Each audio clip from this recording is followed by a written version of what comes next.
All right, folks, welcome back. It is still Journalist Hangout on a Sunday.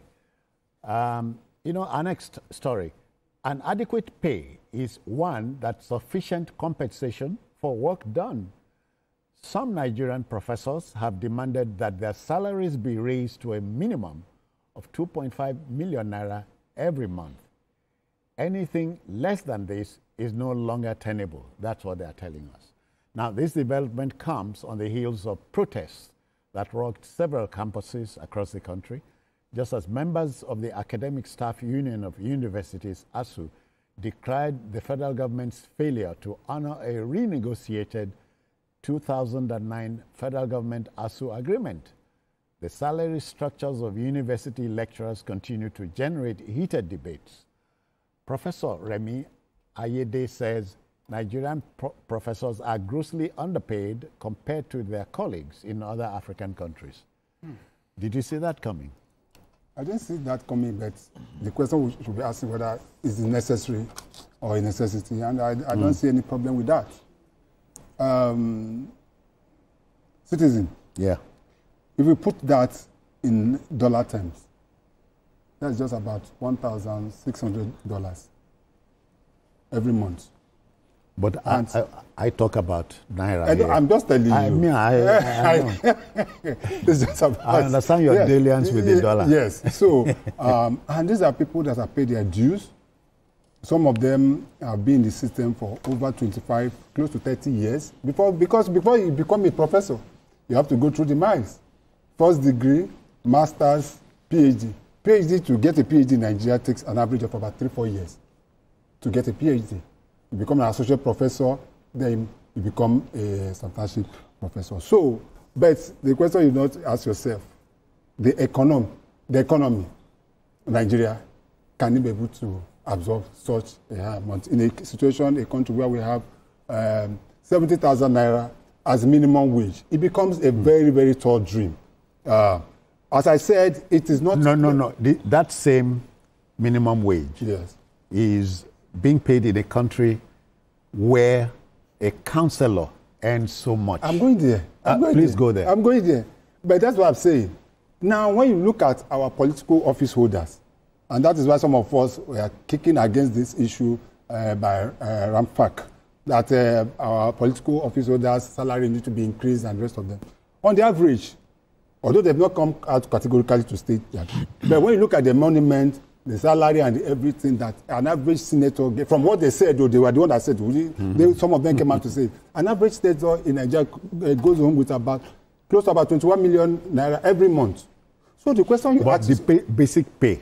The basic, that's what I'm saying, the basic pay, I say in total, because you cannot distinguish... The package. Yes, a professor, most of the time depends on his salary. The other one is just 500 here and there, 25,000 naira. That is it. So I don't think that is a tough, because we look at 600, an average of about 550,000 or 650,000 in a month for a professor. That is given economic reality. It can be. We can work on it. As we can push for more. Whether we can be able to pay 2.5, and that is why we're having serious brain drain. Citizen. A lot of our professionals, including our professors, are going outside the country. I remember vividly, I used to have a friend who used to be a lecturer at N2.5mn University. She has to leave. She's a PhD holder. She has to leave. She's presently in UK. And there's a situation where we see so many also have come out to say that if you go to most of the faculties, the lecturers are leaving in droves. Okay. So what are we going to do to arrest this drift? And the basic thing is right. to be able to pay the right salaries. The saying is this: if the grass is always greener on the other side, why would there be a fence? Otherwise, he's telling me and you about a friend of his who has a jackpot, to earn more pay. But can't the situation be arrested here? It can be arrested. Can't we take a second long, hard look at the situation? Yes.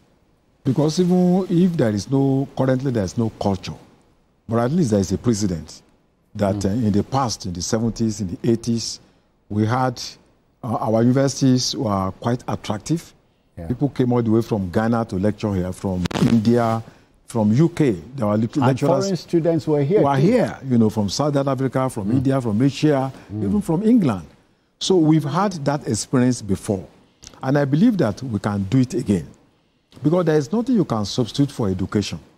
Education is the bedrock of growth, development, either scientific, social, or cultural.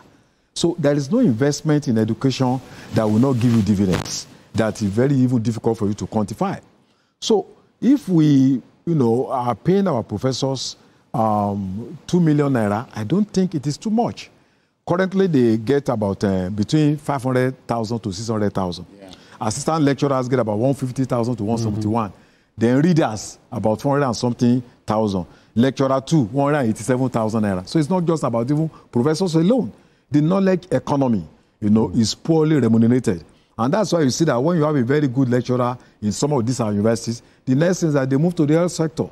Yeah. The next thing is that they go to Ghana, they go to Togo. In South Africa, an average professor gets as much as 6 million naira plus, in just South Africa here, that got independence in 1994. So it's like rand to naira. Yeah, rand, yes, into naira, So the rand is about 1 million plus, So I think the issue is getting our priority right. Because these professors, they are the ones that impact knowledge that we need to grow our economy, to grow our science, to grow our industry.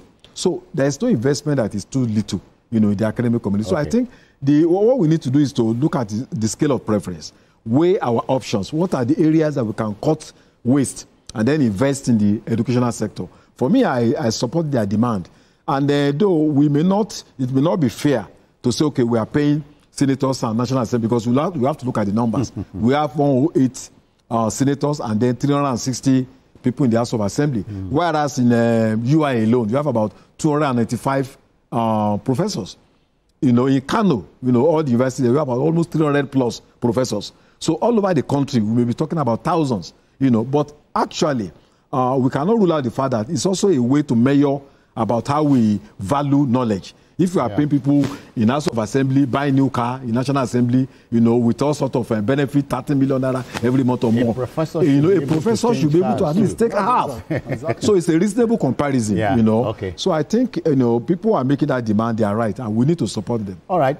What does BKO think? BKO, one more time, we're having to fall back on your intervention here. How do you weigh in? Yes, thanks. I think that generally the successive governments in Nigeria are provoking academic staff, especially university lecturers. The 2009 renegotiated agreements have not been met. Government set up the Musa Jibrin Committee. Musa Jibrin used to be the executive secretary of the Universities Commission. So he understands the university system tremendously. They told him to head a committee to renegotiate the 2009 agreement.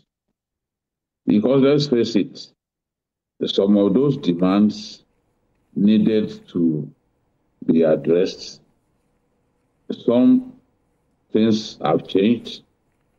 So government then said, okay, let's renegotiate this agreement.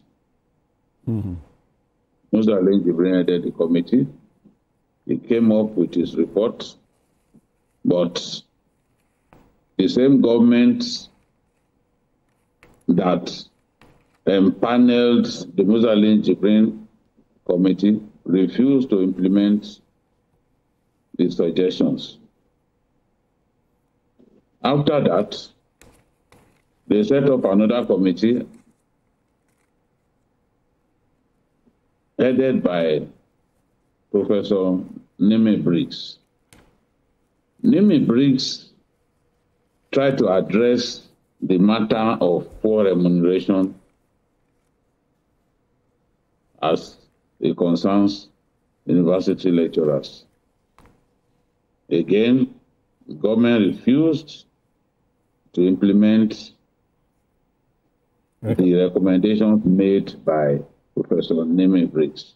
Okay. The question then is, why are you setting up committees when you knew that you would not honor the recommendations made by them? It's like you simply wasted everybody's time, because ASU got involved. ASU's input was needed, so ASU got involved. NASU, the non-academic staff, also got involved. But at the end of the day, that committee report was not implemented. And the federal government, the current government, promised to release the end academic allowances owed these university lecturers. Up to now, that promise has not been met. Professors are earning just about 500,000 naira a month. They cannot pay their bills. Buses that were bought for students, they see their lecturers struggling to get space inside those buses to be able to go to their various destinations. This amounts to diminishing and ridiculing the stature of these university lecturers. And I think it has reached a point that they just felt, look, if we do not go on strike, this government will never honor its own side of the bargain. Yeah. So 2009 is such a long time. One of the demands that they made, I'm happy, was to stop the proliferation of universities in our country. Yeah. Government is already addressing that, although it has not totally addressed it. At least they've told us now that no new federal universities will be approved for the next 10 years. And we are saying that they should take it even a step further. Infrastructure in universities, especially the first and second generation universities, have literally collapsed. Yeah. It was part of the agreement that there will be an infrastructure fund to freshen up infrastructure in universities. Okay. Money is not being released to make that possible. So there's a lot of frustration that these lecturers are grappling with. Look at even the matter of IPPIS. Whoever came up to enroll lecturers in IPPS is somebody who clearly did not know what he was doing. Academics, university lecturers are not supposed to be put in a unitary system, in a rigid system, whereby you say, okay, once you get to this age, you cannot work in the university system anymore, or that you cannot do sabbatical, because universities, lecturers move from different parts of the world to be visiting lecturers here and there, to hunt for knowledge and to impart knowledge. It is only in Nigeria that we have a system in which some people came up with IPPIS and decided to enroll university lecturers there. And they cannot, what that meant was that you cannot do, you cannot be visiting lecturer anywhere, because if you do that, you will only earn salary in one place. Yeah. Thank you. Thank you. That have engaged you as a visiting lecturer, they are not in position to pay you a dime, because you are only captured, your name is only captured in one university. Mm-hmm. So these issues need to be addressed. The welfare of this, we accuse them of going on strike all the time, but their welfare needs to be addressed. Yeah, we agree. Gentlemen, we are in How agreement. can a professor be earning 500,000 naira? It makes no sense. All right. Thank you, BKO. We'll get back to you subsequently. But then let's go on another commercial break. We should be back shortly. Please stay. Thank you.